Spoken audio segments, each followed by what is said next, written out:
There are two basic motivating forces, fear and love. When we are afraid, we pull back from life.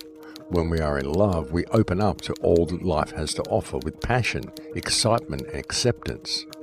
We need to learn to love ourselves first in all our glory and our imperfections. If we cannot love ourselves, we cannot fully open to our ability to love others or to our potential to create. Evolution, all hopes for a better world rest in the fearlessness and open-hearted vision of people who embrace life. John Lennon. You know, everything about this system is designed to make you pull back from life. Exactly as John Lennon said in that quote. You know, we live in a system that has its foundation in fear-based mind control, and it is this fear that causes people to pull back from life all the time. And great things have been achieved by those who embrace life. Indeed, all of the great things that have been achieved in history have been achieved by those who embrace life. And everything about this system is designed to prevent us doing that. I mean, sure, we're given certain pleasures we can pursue, certain enjoyment zones we can go and participate in and all that sort of stuff. We're given things to do, but is that really what it's all about? Is that really how you participate in life? Because life isn't really about working and then going to the designated enjoyment zones. Life is about excelling. Life is about experiencing the art of being you. But everything about this system detracts us from that path.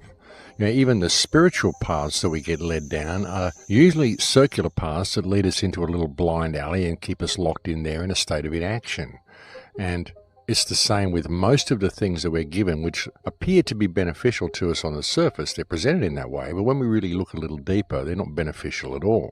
And if you look even deeper than that, you find that most of them are designed to channel you in a certain direction, down a certain pathway, and give you concepts which simply serve to homogenize your thinking and lead you away from the true essence of yourself. Look at recent changes that have been made to the education system. This has been done under the guise of making it fair for all the children. You know, they'll give people reward cards for simply participating in an event, but they won't give any awards to the higher achievers because they don't want the underachievers to feel bad. So essentially, they're not rewarding high achievers, they're not rewarding intelligence.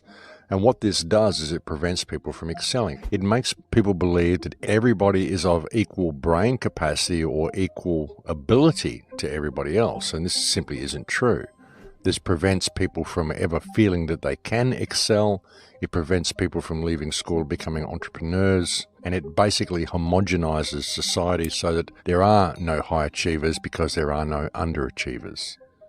And this effectively makes everybody uniform in the eyes of the system, but as I said, it also prevents people from ever being able to excel and remove themselves from the control mechanisms of the system. Now, something that I've said many times before is that what we're actually facing here is a spiritual battle. Many of the things that are offered to us, such as the New Age movement, many spiritual pathways that people pursue, these sorts of pathways are very often designed to steer you away from any real participation in life as well. And that may seem like a strange thing to many people, but it's true. You know, if you spend your life sitting there in hours of solitary meditation, you're kind of missing out on the world that you live in and the people around you who all came here to share the experience with you. And really, it's about the experience. You know, we spend a lot of time during life wanting to find the oneness that we believe exists. But really, when you have experienced that true oneness in meditation or in ceremony, it's actually a very lonely place to be. It's actually profoundly lonely.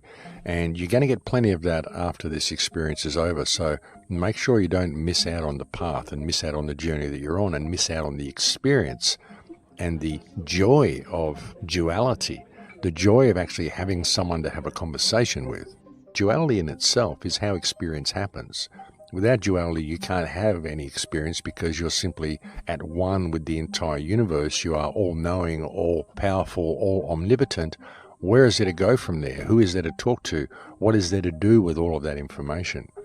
You know, could that be why we come here? Why we come here to experience this grand duality amnesiac experiment? Because it's really the only way to have what we would call experience.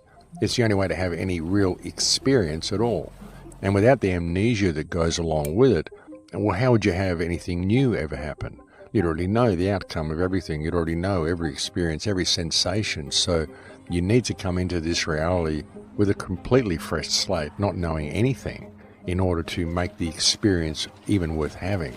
Indeed, to even have an experience. Think of something that you really love to do and remember the joy that you got the first time you did that, and the joy that you received the many times that you did it after that. But if this went on for 10,000 years or 1,000,000 years, I mean, how much joy would you get from it? And so you have to live the life in a state of amnesia, or else there is nothing to experience. You know, one of the greatest things to know about life is that it's about the experience. It's about the journey. It's not about collecting stuff. It's not about material wealth. We often think it is. We think that this quest for wealth and this quest for intellectual knowledge or this quest for whatever is experiencing life, but it isn't. Life is about sensation. It's about taste. It's about smell. It's about sight. It's about feeling things. It's about touch. It's about eating food. It's about feeling emotions, learning what these emotions are for and how to use these emotions, and feeling love for another person, experiencing the trees, the birds, the butterflies, the ocean, all of the incredible things that are here to experience, you know, that only exist in physicality. And it has nothing to do with the accumulation of wealth. It's about the journey. You know, we go down this pathway of this quest for knowledge or this quest for wealth, but what you find is that the more of it that you get, the less satisfied you become.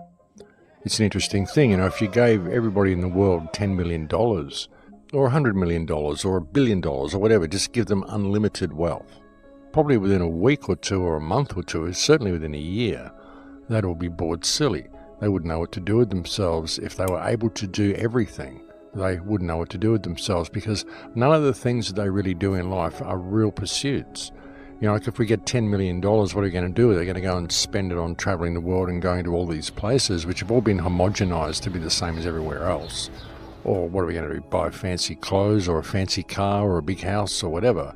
You know, we buy all this stuff, we get all these things, but it doesn't really mean anything, because it's not really about that. You know, we think that if we reach these goals, it's actually going to mean something, but it doesn't. It's just a distraction from who we are. It's the same as a lot of the intellectual pursuits that we indulge ourselves in as well. I mean, the more knowledge we get, the less we know, because as you accumulate more and more knowledge, you begin to realize that it's mostly other people's opinions, and you don't really know the validity of most of it anyway. You don't really know how reputable most of these sources are. We might say, well, look, they come from very reputable books by reputable authors, but how do you know? How do you know they're actually reputable? You know, I begin to question everything, because, I mean, ultimately all that we know is that which exists within living memory. All the rest of it is simply stuff that we've been told. What I've discovered is that the only real truth I ever knew and will ever know is myself. If you really want to understand the world and understand the predicament of mankind and attempt to figure a way out of it, you really need to put things into perspective. And something that people need to understand is that what's going on here is essentially people farming. We're living in a people farm, ladies and gentlemen, and the best way to enslave the masses is for the masses to live in a prison that they cannot see.